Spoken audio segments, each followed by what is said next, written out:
Welcome to Solvetic, your channel to always learn technology easily. Below in the description, you will find useful links we used in this video.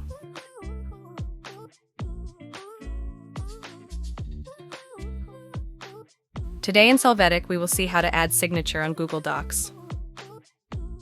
Open your Google document. There, from the Insert menu, click on Drawing and then on New.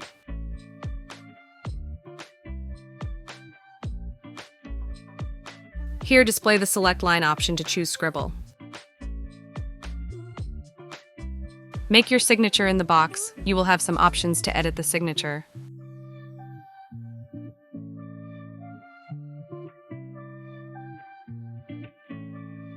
When you have it, click on the button Save and Close.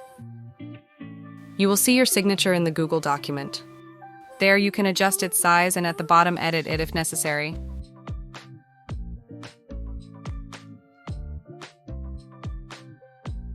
Hey, remember to subscribe Solvetic channel.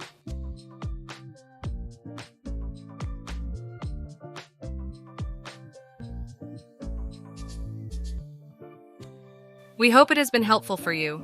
Here are links to watch more videos of your interest and subscribe to the Solvetic channel. Thank you.